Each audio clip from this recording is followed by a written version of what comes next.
Bienvenidos a nuestro podcast, La Biblia en un año, episodio 21.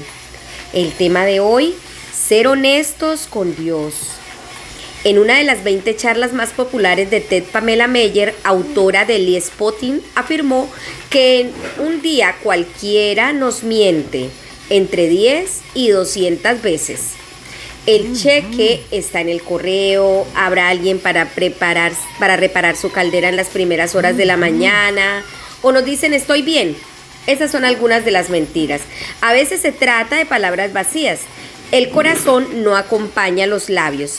Hemos sido engañados. Queremos que la gente simplemente nos diga la verdad.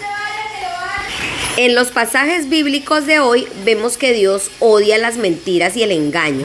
David dice: no hacen sino mentirse unos a otros. Sus labios lisonjeros hablan con doblez. En el Salmo 12, verso 2.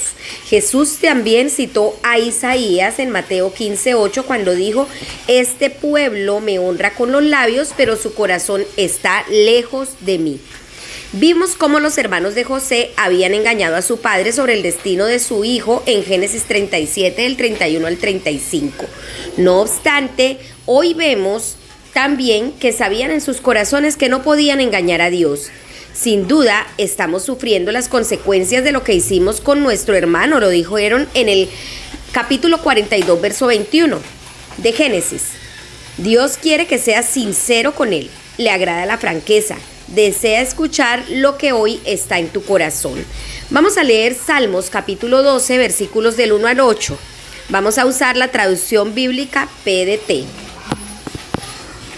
Salmos 12 del 1 al 8 dice así: sálvanos, Señor, ya no hay persona fiel, los fieles desaparecieron del mundo, solo se dicen mentiras unos a otros, ocultan sus verdades intenciones cuando hablan bien de su vecino. Que el Señor calle esas bocas mentirosas y selle esos labios que exageran. Esos que dicen nuestra boca hará que triunfemos, confiamos en nuestros labios, ¿quién será capaz de someternos? Pero el Señor dice: yo vendré a defender a los pobres que sufren por causa de los perversos que los han oprimido y maltratado. Yo les daré la seguridad que han estado buscando. Las palabras del Señor son tan puras y verdaderas como plata terrenal que ha sido fundida y purificada 7 veces en el horno. Señor, cuida a la gente indefensa, protégela siempre de esta perversa generación. Los perversos están por todos lados y los seres humanos alaban la maldad. Primer punto, pide ayuda a Dios. El clamor del corazón de David era: sálvanos, Señor. Se lamentaba por la condición de la sociedad de su época, una sociedad no muy distinta a la nuestra. Mencionaba mentiras, engaños, arrogancia, codicia y egoísmo. Presentaba su clamor ante Dios. En los versículos 1 y 2 decía: ya no hay gente fiel, ya no queda gente sincera en este mundo. No hacen sino mentirse unos a otros. Sus labios lisonjeros hablan con doblez. A Dios no le impresiona la gente astuta en el uso de las palabras.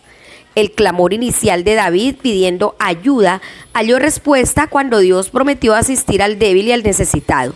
Voy ahora a levantarme y pondré a salvo a los oprimidos, pues al pobre se le oprime y el necesitado se queja, dijo en el verso 5. David luego contrastó la confiabilidad de Dios con el vacío de las mentiras de quienes lo rodeaban. Las palabras del Señor son puras, son como la plata refinada 7 veces purificada en el crisol. Tenía la confianza de que el Señor lo guardaría y protegería pese al engaño que lo rodeaba. En el verso 7 dijo: tú, Señor, nos protegerás siempre, nos defenderás de esta gente. Sálvanos, Señor. Es una generación que puede realizar, es una oración que puedes realizar al comenzar el día, pidiendo que Dios te guíe en todo lo que emprendas. Vamos a orar. Amado Señor, ayúdame a enfrentar este día de hoy. Pon en este momento tus necesidades al Señor. Señor, hoy te presentamos nuestra salud. Presentamos, Señor, la provisión que necesitamos para este día y también nuestras vidas como ofrenda de adoración a ti. Te pedimos que nos ayudes, que nos enseñes y nos des la sabiduría para hacer conforme a tu voluntad. En el nombre de Jesús. Amén. Ahora vamos a leer Mateo capítulo 14, vamos a leerlo desde el verso 22 hasta el 36. Enseguida Jesús ordenó a sus seguidores que subieran a la barca y se fueran primero que él al otro lado del lago. Él se quedó hasta despedirse de la gente. Cuando terminó de despedirse, Jesús subió a un monte a orar. Se hizo de noche y estaba allí solo.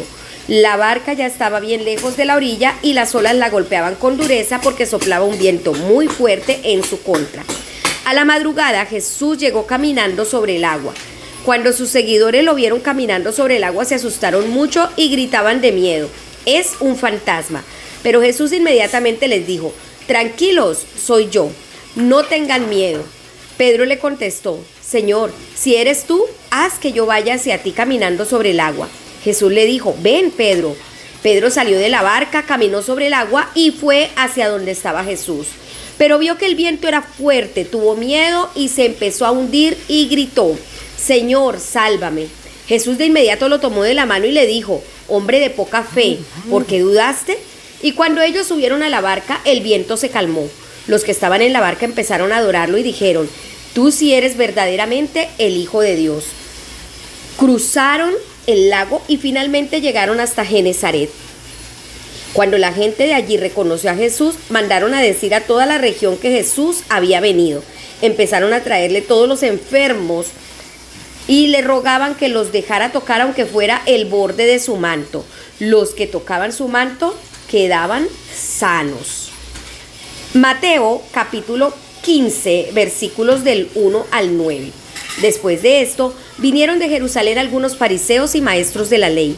Se acercaron a Jesús y le preguntaron: ¿por qué tus seguidores violan las tradiciones de nuestros antepasados? Ellos no se lavan las manos antes de comer. Jesús les preguntó: ¿y por qué ustedes tampoco hacen caso del mandamiento de Dios por seguir su tradición? Dios dice: respeta a tu papá y a tu mamá, y el que insulte al papá o a la mamá debe morir. Pero ustedes enseñan que está bien decirle al papá o a la mamá: tengo algo que podría ayudar, pero lo voy a entregar a Dios. De esa manera de esa forma enseñan que uno no tiene que respetar a sus padres. Así con su tradición anulan la palabra de Dios. Hipócritas. Isaías tenía razón cuando profetizó sobre ustedes: este pueblo me honra de labios para afuera, pero su corazón está lejos de mí. De nada les sirve que me adoren porque todo lo que enseñan son norma de hombres. Segundo punto: sigue hablando a Dios en la tormenta. A Jesús le encanta aislarse para orar. Subió a la montaña para orar a solas. Al anochecer estaba allí él solo. Cuando estás completamente a solas con Dios, puedes hablar con sinceridad y desde lo profundo de tu ser. Esta intimidad con Dios es la que capacitó a Jesús para andar sobre las aguas. Animó a Pedro a que hiciera lo mismo, pero cuando Pedro sintió el viento fuerte, entró en pánico. Sé exactamente cómo se siente eso. En ocasiones, cuando las cosas salen mal, quito mis ojos de Jesús, me enfoco en las circunstancias que me rodean y comienzo a hundirme en medio de esto. Pero Pedro realizó una oración de pánico diciendo: Señor, sálvame. Aunque fuera una oración de temor, también fue un clamor desde el corazón. Enseguida Jesús le tendió la mano y sujetándolo. Al considerar las oraciones de pánico que he realizado, me maravilla pensar en las maneras en que algunas de ellas han sido respondidas. Cuando Jesús y Pedro regresaron a la barca, el viento se calmó y los que estaban en la barca lo adoraron diciendo: verdaderamente tú eres el Hijo de Dios. El incidente concluyó con todos los discípulos expresando un clamor del corazón en alabanza. Es bastante extraordinario. Judíos monoteístas que conocían el mandamiento de que solo debían adorar a Dios, adoraron a Jesús. Reconocieron que Jesús es el Hijo de Dios.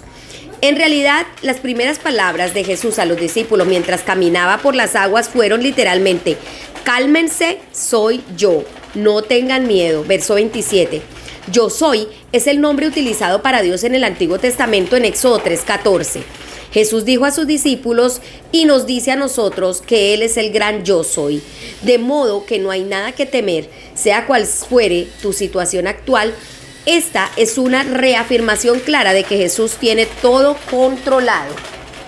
Tal vez no siempre tengas el consuelo de entender lo que realiza Jesús, ni por qué permite que la vida sea como es, pero tienes el consuelo de saber que Él tiene todo controlado. Llevaron ante Jesús todos los que estaban enfermos y clamaron por sanidad. Les suplicaba que les permitiera tocar siquiera el borde de su manto, y quienes lo tocaban quedaban sanos. En la siguiente sección, en el capítulo 15, Jesús desafió a los fariseos con respecto a lo que ocurriría realmente en su corazón.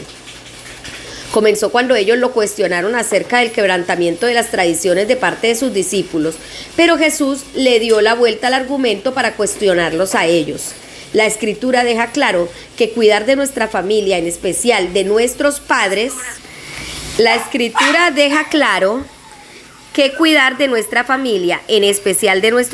debería ser una prioridad absoluta. Los fariseos habían elaborado razonamientos espurios del por qué el dinero que debiera ser usado para ayudar a los padres se había de dedicar a Dios y por lo tanto no podía usarse para honrar y ayudar a sus propios padres. Jesús los acusa de hipocresía. La palabra hipócrita significa literalmente alguien que se pone una máscara en una representación. La máscara que llevaba era honrar a Dios con sus labios, pero realmente su corazón está lejos de mí, dice el Señor. Dios está mucho más interesado en tu corazón que en tus labios. Vamos a orar. Señor, hoy te reconozco y te alabo como el Hijo de Dios. Gracias porque no tengo por qué temer. Cuando las cosas salen mal, puedo hablar contigo y saber que me escuchas. Puedo decir como Pedro, sálvame, Señor. Ayúdame. Hoy te pido que tu misericordia me acompañe en este día. En el nombre de Jesús, amén. Vamos ahora a leer Génesis capítulo 41. Abra su Biblia allí en Génesis capítulo 41 y vamos a leer primeramente desde el verso 41 hasta el 57. Después el faraón le dijo a José: mira, te he puesto a cargo de toda la tierra de Egipto. Luego el faraón se quitó el anillo real de su mano y se lo colocó en la mano de José. Lo vistió con ropa muy fina y le colocó una cadena de oro en el cuello. Lo hizo montar en la segunda carroza real y la gente gritaba frente a él: abran paso. Entonces así el rey lo puso a cargo de toda la tierra de Egipto. El faraón le dijo a José: yo soy el faraón, pero sin tu autorización nadie levantará una mano ni un pie en toda la tierra de Egipto. Después el faraón le puso el nombre de Safenat Panea a José. También le dio como esposa a Asenat, la hija de Potifera, sacerdote de la ciudad de On. Entonces José quedó al frente de Egipto. José tenía 30 años cuando empezó a servir al faraón, el rey de Egipto. Se fue de la presencia del faraón y viajó por toda la tierra de Egipto. Durante los 7 años de abundancia la tierra produjo bastante. Él juntó todo el alimento de los 7 años en que hubo abundancia en la tierra de Egipto y lo almacenó en las ciudades de cada ciudad. Almacenó el alimento de los campos que la rodeaban. Entonces José almacenó mucho trigo, tanto como la arena del mar. Había tanto que dejó de medirlo porque no se podía medir. Antes de los años de escasez, José tuvo 2 hijos con Asenat, hija de Potifera, el sacerdote de On. José llamó a su primer hijo Manasés porque dijo: Dios me hizo olvidar todos mis sufrimientos y a la familia de mi papá. A su segundo hijo lo llamó Efraín, pues dijo: Dios me ha dado hijos en la tierra en que he sufrido. Los 7 años de abundancia en la tierra de Egipto terminaron y los 7 años de escasez comenzaron al llegar tal como José lo había dicho. En todos los países había escasez, pero en toda la tierra de Egipto había pan. Cuando la comida empezó a escasear en toda la tierra de Egipto, la gente comenzó a implorar pan al faraón. El faraón les dijo: vayan a ver a José y hagan lo que él les diga. Cuando la escasez se esparció por todo el país, José abrió sus bodegas y comenzó a venderles trigo a los egipcios. La escasez era muy grande en todo Egipto. Gente de todo el mundo fue a Egipto a comprarle trigo a José, ya que era muy grande la escasez en todo el mundo. Génesis 42. Vamos a leer desde el verso 1 hasta el 38. Cuando Jacob se enteró de que había trigo en Egipto, les dijo a sus hijos: ¿qué hacen mirándose los unos a los otros sin hacer nada? Miren, me enteré de que hay trigo en Egipto. Vayan allá y compren trigo para nosotros. De esa manera podemos sobrevivir y no nos dejaremos morir. Entonces 10 de los hermanos de José se fueron a Egipto a comprar trigo, pero Jacob no mandó con sus otros hermanos a Benjamín, el hermano de José, porque temía que le pasara algo. Así los hijos de Israel se fueron a comprar trigo en compañía de muchos otros, porque la escasez había alcanzado la tierra de Canaán. José era el gobernador del país. Él era el que vendía el trigo a toda la gente de la tierra. Los hermanos de José llegaron y se postraron rostro en tierra ante él. Cuando José vio a sus hermanos, los reconoció, pero actuó como si no los conociera. Les habló de una manera muy dura y les preguntó, ¿de dónde vienen? Ellos respondieron, venimos de la tierra de Canaán a comprar comida. José reconoció a sus hermanos, pero ellos no lo reconocieron a él.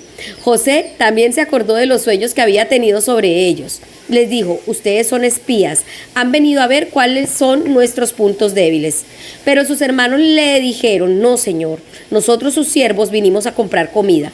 Todos somos hijos de un mismo hombre, somos personas honestas. Nosotros sus siervos no somos espías. Entonces José les dijo, no, ustedes han venido a ver cuáles son nuestros puntos débiles. Ellos dijeron, no, nosotros sus siervos somos 2 hermanos, hijos de un hombre en la tierra de Canaán. Nuestro hermano menor está con nuestro papá y nuestro otro hermano ya murió. Luego José les dijo, es como yo les digo, ustedes son espías, pero voy a dejar que me demuestren que están diciendo la verdad. Les juro por la vida del faraón que no se podrán ir de aquí hasta que no venga su hermano menor. Manden a uno de ustedes a buscar a su hermano mientras el resto permanece en prisión. De esta manera pondré a prueba sus palabras para saber si me están diciendo la verdad. Si no, juro por la vida del faraón que ustedes son espías. Entonces los encerró en prisión durante 3 días. Al tercer día José les dijo, yo temo a Dios, hagan esto y les perdonaré la vida. Si ustedes son hombres honestos, entonces uno de sus hermanos se puede quedar aquí en prisión mientras el resto le lleva el trigo a sus familias. Pero entonces deben traerme a su hermano menor, solo así sabré que me están diciendo la verdad y no morirán. Ellos aceptaron, se dijeron unos a otros, estamos pagando lo que le hicimos a nuestro hermano. Vimos que estaba en problemas, nos rogó que le tuviéramos compasión, pero nosotros no le escuchamos. Es por eso que ahora nosotros estamos en problemas. Entonces Rubén les dijo, ¿acaso no les dije que no le hiciéramos daño al muchacho? Pero ustedes no me quisieron escuchar y ahora hay que pagar por su sangre. José estaba utilizando un intérprete para hablarles a sus hermanos. Entonces ellos no sabían que José entendía su idioma, pero José escuchó y entendió todo lo que ellos dijeron. Después José se alejó de ellos y lloró de tristeza. Luego regresó, les habló, se llevó a Simeón e hizo que lo ataran frente a ellos. Entonces ordenó que llenaran sus costales de trigo. Los hermanos le pagaron con dinero, pero José les puso el dinero a cada uno en su costal. Finalmente les dio las provisiones necesarias para el viaje. Ellos cargaron los burros con el trigo y se fueron. Por la noche en el campamento uno de ellos abrió uno de los costales para sacar trigo para los burros y encontró el dinero. Estaba ahí en la boca del costal. Entonces le dijo a sus otros hermanos, mi dinero regresó, está aquí en mi costal. Todos ellos se asustaron mucho y temblaron de miedo. Se miraron unos a otros y se dijeron, ¿qué nos ha hecho Dios? Cuando llegaron a la casa de su papá Jacob en la tierra de Canaán, le contaron todo lo que había pasado. El hombre que es el gobernador de esa tierra nos habló bruscamente, nos encerró en prisión como si fuéramos espías. Entonces nosotros le dijimos, somos hombres honestos, no somos espías, somos 2 hermanos hijos del mismo papá. Uno ya murió y el menor está con papá en la tierra de Canaán. Luego el gobernador del país nos dijo, yo sabré que ustedes son gente honesta si uno de ustedes se queda en prisión mientras que el resto les lleva el trigo a sus familias. Pero entonces tienen que traerme a su hermano menor. Solo así sabré que no son espías sino hombres honestos. Entonces les devolveré a su hermano y podrán andar libremente por este país. Cuando desocuparon sus costales, cada uno encontró su bolsa de dinero en su costal de trigo. Cuando ellos y su papá vieron las bolsas de dinero, se asustaron mucho. Jacob, el papá, les dijo, me están dejando sin hijos. José ya no está y tampoco Simeón. Ahora se quieren llevar a Benjamín. Todo está en mi contra. Entonces Rubén dijo a su papá, te doy permiso de matar a mis 2 hijos si no te vuelvo a traer de regreso a Benjamín. Confíalo a mi cuidado y yo lo traeré de regreso. Pero Jacob dijo, mi hijo Benjamín no va a ir con ustedes porque su hermano está muerto y él es el único que me queda de mi esposa Raquel. Si algo malo le llegara a pasar en el viaje que deben hacer, harán que este pobre viejo se muera de tristeza. Amén. Tercer punto, habla con Dios desde lo profundo de tu corazón. José concluyó bien, pero había comenzado mal. Había estado en una cisterna y en una cárcel, pero terminó en un palacio. Como muchos en la Biblia, Jesús, Juan el Bautista, Ezequiel, los sacerdotes y levitas que servían en el templo, lo vemos en Números 4, José comenzó su vida laboral a los 30 años de edad. Hasta entonces había pasado por un entrenamiento particular. Llegó el momento, pues, en que lo pusieron a cargo de todo el territorio de Egipto. Dios había visto el corazón de José en medio de todas las tribulaciones durante los 13 años comprendidos entre la edad de los 17 y los 30. José probablemente se preguntó qué estaba haciendo Dios. Había experimentado rechazo, sufrimiento, injusticia, encarcelamiento, decepción y otras pruebas. Pero por medio de todo aquello, Dios lo preparaba para estar a cargo de todo el territorio de Egipto. Dios sabía que José era confiable porque su corazón era correcto. Había permanecido cerca del Señor en medio de todas las pruebas. Esto es lo que importa. No si estás en un periodo de batalla o de bendición, sino si permaneces cerca del Señor y te comunicas con Él desde tu corazón. José llamó a sus 2 hijos Manasés. Dios ha hecho que me olvide de todos mis problemas y de mi casa paterna, y al otro Efraín. Dios me ha hecho fecundo en la tierra donde he sufrido. El hilo conductor entre ambos nombres es la frase de 4 palabras. Dios me ha hecho. Tanto en épocas de sufrimiento, que fue Manasés, como en momentos de éxito, que fue Efraín, José reconocía que Dios tenía el control. No permitas que tu corazón se amargue en momentos de sufrimiento, ni se jacte en épocas de éxito. Reconoce que Dios es soberano sobre tu vida y tu situación. A diferencia de José, sus hermanos tuvieron que vivir con su engaño y culpabilidad. Pero se decían el uno al otro, verdaderamente nos portamos muy mal con nuestro hermano, pues no le hicimos caso cuando nos rogaba que le tuviéramos compasión, aunque veíamos que estaba afligido. Por eso ahora nos ha venido esta aflicción. Se asustaron mucho en su corazón, pero con sus labios dijeron, somos gente honrada. En todo esto, los sueños originales de José hallaron cumplimiento. Pese a todo lo que había pasado, siguió confiando en Dios y fue fiel a Él. Comenzó mal, pero terminó bien. Nunca abandones los sueños dados por Dios.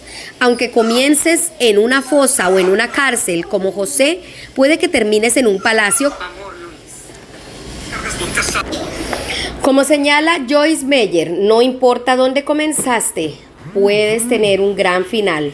Aunque hoy te encuentres en una fosa, Dios aún puede levantarte y hacer grandes cosas en ti y a través de tu vida. Vamos a orar. Señor, ayúdame a llevar una vida de integridad total. Te pido por favor que mis labios y mi corazón sean uno. En mis oraciones, ayúdame a hablarte con sinceridad desde lo profundo de mi corazón. Y te doy gracias por escuchar el clamor de mi corazón todos los días de mi vida. En el nombre de Jesús, amén. Comentario de la pastora Pipa Gumbel. José pasa de ser un prisionero olvidado a un gobernador de la nación más poderosa de su tiempo. Pedro pasa de un valiente acto de fe a caminar sobre el agua, a hundirse en el miedo. Estos son los altibajos de la fe. José estaba preparado para su repentino ascenso al poder. Salvó a miles de vidas de la hambruna y una economía de la ruina. Necesitamos que más personas se levanten como José, que teman a Dios, tengan revelación profética y sean grandes líderes con las habilidades para implementar un plan de rescate. Muy bien. Bueno, amados, hemos terminado el devocional del día de hoy. Esperando que haya sido de mucha bendición para sus vidas y que podamos entender que necesitamos ser honestos con Dios. Recuerden que este devocional fue escrito por el pastor Nicky Gumbel de la iglesia HTV en Londres y la voz de este podcast es de Marisol Rojas. Que el Señor les bendiga.